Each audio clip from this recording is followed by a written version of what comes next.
na pia niwaletee wasikilizaji, mashabiki, wapenzi wote wa muziki mzuri. Nikaona niwaletee kazi yangu mpya ambayo sasa tutatamba nayo, nafikiri mpaka pale tutakapotengeneza jambo lingine tena jipya. Sasa tamani watu wajue ni kazi gani, na huenda tuisikie kwanza alafu turudi kwa ajili ya story. Yes, kazi ni singeli kama mizuka ya Uswazi inavyojieleza. Naam. Ya ngoma inaitwa Star. Ameingia nani na nani kwenye Star? Kwenye Star nimefanya collab na jamaa mmoja anaitwa Penta Class. Sawa, baadaye pia nimeishi Ifakara kwa muda fulani hivi, lakini Penta ni jina ambalo kwa mara ya kwanza nimeliona kunako kazi yako. Natamani kujua ni mkazi wa hapa au ni mtu wapi? Ya Penta ni mtu alipangalala. Au sio?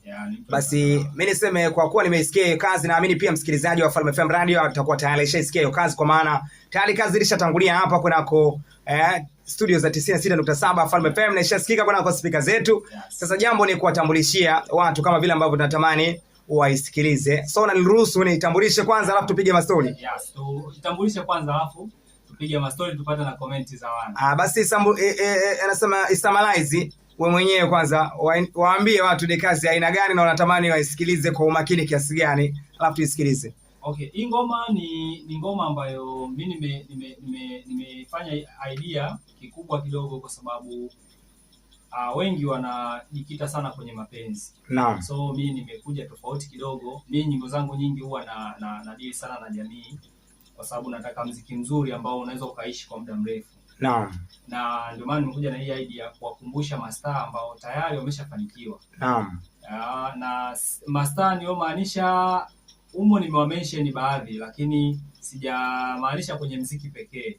Naamini bonde la Kilombero, Ulanga, Malinyi na maeneo mengine na mikoa mingine wapo watu ambao wametoka kwenye vijiji fulani, umeona lakini wamefika sehemu wameshafanikiwa, iwe kimuziki, iwe kimpira, iwe kwa namna nyingine yote, iwe producers.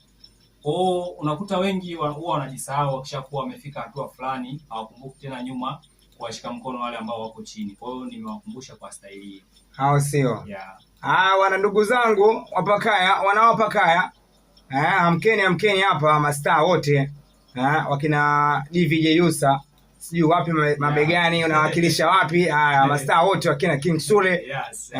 Unawakilisha pande zenu mnazo mlipotokea bwana. Hakuna mtu aliyekuja from nowhere. So tuisikilize kazi ya kwake Mdoya Music, kazi inakwenda kama star akimshirikisha Penta, alafu tarudi hapa kwa